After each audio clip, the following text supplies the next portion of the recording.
Welcome back to Marriage with the Rocks. I'm Andrea, And I'm Brian. and thanks for joining us tonight. So here's the question for the night. What do you think about, or what's on your mind the most? What's on my mind the most? The most. It seems like a trick question because I don't know about some of you, but for me, many things. I'm like, what do you mean? What's on my mind the most? I have maybe 5 to 10 different things even going on in my mind right now of, look, I need to clean up the counters over there, and don't forget to water the plants. You gotta get ready for school tomorrow. Yes, so many things. Happening. Right. Yeah. How about you? I typically only think about one thing at a time. Seems so easy to be you. Yeah, it is easy. Just one thing. Simple. It's pretty great. This time of year, it's NFL draft season, and it's not even the to-do list. Please, I've never made a to-do list in my life. NFL draft season, I love it so much. The Vikings never win a Super Bowl, so this is my Super Bowl, the NFL draft, which is coming up. So anyway, we kind of asking this question because it will go along. I promise it will connect to our topic tonight. But a couple weeks back, we started this new series called "How Does X Affect My Marriage?" And it was inspired out of this verse from Mark, chapter 10. So Mark 10, verses 8 through 9, Jesus states, "And the two will become one flesh. So they are no longer two, but one flesh. Therefore, what God has joined together, let no one separate." So with that, we were just trying to think of, okay, if we're supposed to be one flesh, what would be some things in our daily lives, in our walk in life that would keep us apart or keep us from being one? Yeah. And so today, the topic is, how does my schedule affect my marriage? I don't have a schedule, so it doesn't really affect it, which is pretty great. But I think this does. I think not having a schedule would actually impact me. If you didn't have a schedule? No, if you didn't have.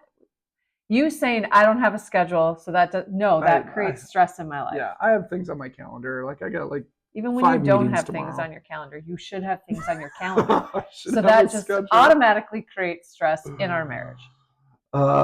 Okay, so here's our first point.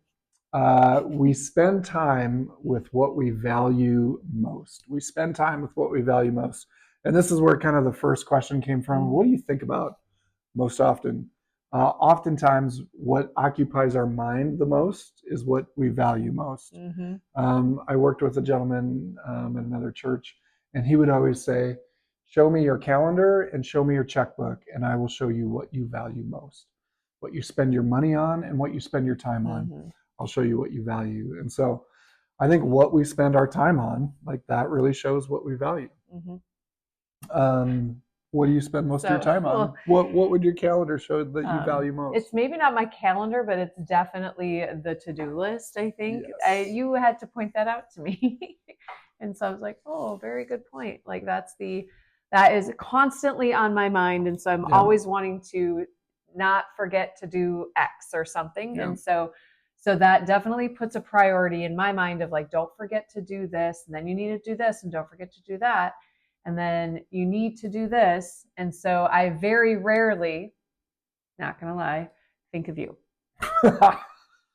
Finally, some honesty from Andrea Rugg. It's about freaking time. I was like, she never thinks about me. I was like, don't forget to think of your husband. That's right. That should be on my to-do list. I'm going to throw this curveball at you. It's almost 7 p.m. tonight. How many things do you think you have on your list to accomplish before bedtime? Well, I haven't. Well, just like give me a ballpark number. You don't have to list them out. Count them right now. At least 5. At least 5. That's not so bad. No, that's not bad. I have 1. I want to watch some NBA playoffs. That's it. Just one thing. But if you have 1 and I have 5, I can give you a few. Oh, that's true. That is true. So I've got a plan. What we spend time with is what we value most. I think for me, we're joking about me like not having a schedule or a calendar. There are things that I have to get done, and there's things on my calendar. But oftentimes the thing I value most is like, I want that leisure time. I want that time to just like disconnect and do something I really enjoy or whatever. And so that will take precedence, like that will win sometimes. And so which is interesting when you think about it. So like my to-do list, go, go, go, go, and your leisure. Slow. There can definitely be some clashing. It is shocking that we're still married. We've done it, man. We've done it. Nice job. I was gonna give you. You're gonna give me a high five. Yeah, good job. There we go. Okay, there's a verse that we've got to go with this. So Matthew 6, verse 21, for where your treasure is, there your heart will be also. And so I think that's just a good verse to reflect on and really just be thinking about, okay, where do we spend our time thinking? And like you had mentioned too, what's your calendar, but also where are we spending our money? And may that just reveal where our true treasure is so that it sheds light. And then does my wife make that list? Like, does my time with Andrea make that list? And to be intentional with that. Yeah, for sure. Yeah. Okay, next one. Next point. If your spouse always loses, your marriage does too. If your spouse always loses, your marriage does too. We moved here in 2018. And I got a new job at a church, and I remember there was a point mid-fall or late fall, we'd been here 3 or 4 months, and I'd had like church events like almost every evening. Just it was going on quite a bit. And I remember telling my senior pastor, hey, Andrea needs to win tonight. Like she needs to win over the church. Like she needs to win over my calendar.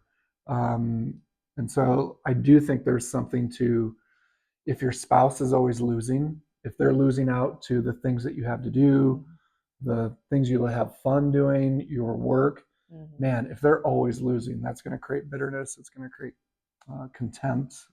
That's a tough place to be if you're always on the losing side. Yeah, I was just thinking about when you merge two lives together, and especially if you have been single for a while and you're used to living a certain way, like these are my habits and this is my calendar and it's been my calendar. My time. Yeah. And then you have, your spouse, and you're bringing all of that together and just really then thinking about these new routines where you still want to like I think in loving your spouse, it's also recognizing, hey, what are some things that love and bring you joy, and where it's like, I don't want to hold you back from that. But also when you balance that with, hey, checking in and saying, hey, is it all right if I join the league? It's going to be Tuesday nights. It's this long. It just prepares me of like, okay, what does our calendar look like and how does that affect? Or then I think through my to-do list, like when that holds like my calendar or like, and like you need to win over my to-do list. And just knowing like, okay, that I'm not going to always get the list done. And that me putting that aside and spending time with you. And that's been a real thing for me. Like I've thought that of like, can we just hang out? Can we just be together? Spend some time? Like, can you just shut your mind off from these other things? Like that's a really, Philippians 2:3, in humility, value others above yourselves. Any thoughts on that? I think it's just that good reminder to be putting your spouse and before yourself of their needs and the things that would grow them. Like I think about how exercise is important, community. Like, so when I am not allowing, but like, I think there is that, like, I think you can be in a marriage too, where one of the spouses is like, no, I don't want you to do that. And then it's like this contempt and bitterness. But like it's like a form of love to say, no, I want you to go and enjoy. And the same when I know a couple of weekends ago when I was able to go have a girls' weekend and you're like, yes, go, and just you valuing and knowing, hey, that's going to like fill my soul. Like that showed me love. So it's when you do that in a balance too, it just is like it benefits you both win.